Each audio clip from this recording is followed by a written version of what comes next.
जो आनंद सिंधु सुख राशि, से करते त्रय लोक सुपासी।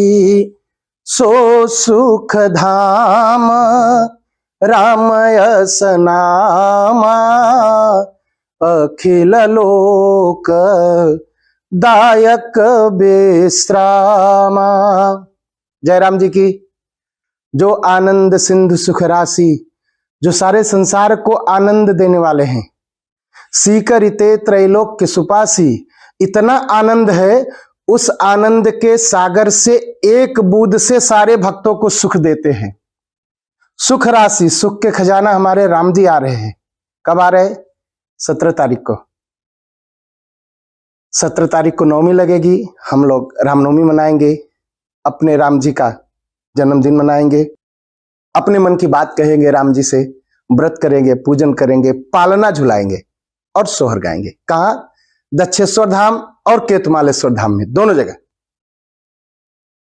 तो केतुमालेश्वर धाम ख्रोनिंगन मंदिर और दक्षेश्वर धाम जो यहां पर, आप सबका स्वागत है, आप सब आइए।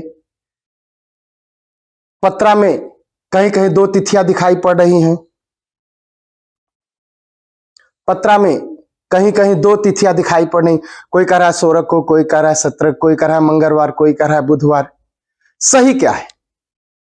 इसके लिए हम आपसे कहने आए हैं कि कब आप व्रत करिए, कब राम जी का पूजन करिए।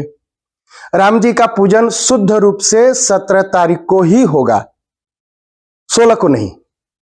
तो अब कहेंगे कि नवमी तो 16 को भी लगी है, 16 को नवमी है, लेकिन जो सूर्योदय है, सूर्योदय अष्टमी तिथि में होगा।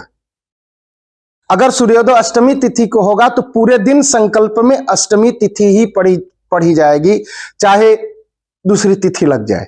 तो उदया तिथि कहते, उदया तिथि का ही नाम लिया जाता है।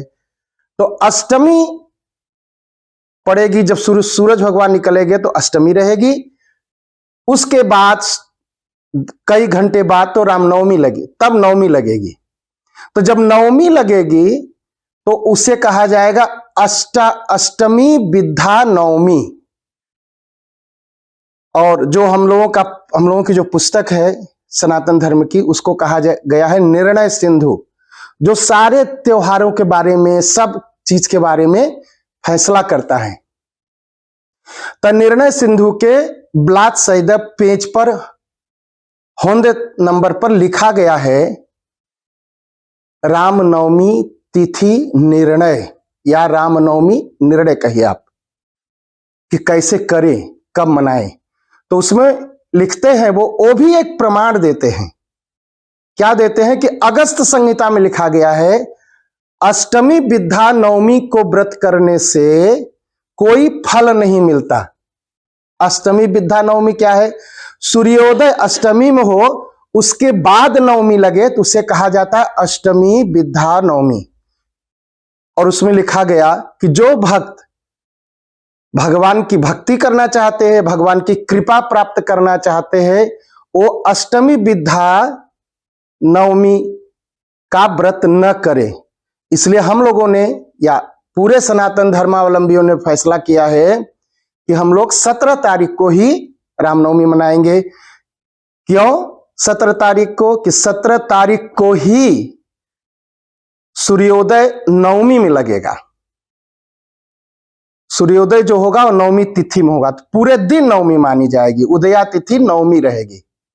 इसलिए तो अष्टमी विद्या नवमी रामनवमी नहीं मनाई जाती। यह शास्त्र में पूरी तरह से लिखा है, अगस्त संहिता में लिखा गया, और रामार्चन पद्धति, रामार्चन राम जी की सारे विधान पूजा का उसमें लिखा गया है, दोनों में लिखा गया। तो हम लोग 17 तारीख को मनाएंगे। सभी भक्तों से प्रार्थना है कि रामनवमी का व्रत 17 तारीख को करें, पूजन 17 तारीख को करें, राम जन्मोत्सव 17 तारीख को करें, राम जी का जन्म मनाएं 17 तारीख को मनाएं, क्योंकि 16 तारीख को अष्टमी विद्या नवमी है, शुद्ध नवमी लगेगी 17 तारीख को। तो आप सबको रामनवमी की शुभकामना है। और निमंत्रण है, आप मंदिर में आइए, दक्षेश्वर धाम, केतुमालेश्वर धाम पहुंचिए, राम जी का व्रत करिए, राम जी के नाम से राम जी की पूजा करिए, राम जी को पालना झुलाइए और राम जी आपके सारी मनोकामना पूरी करेंगे और आपका मंगल होगा। जय राम जी की।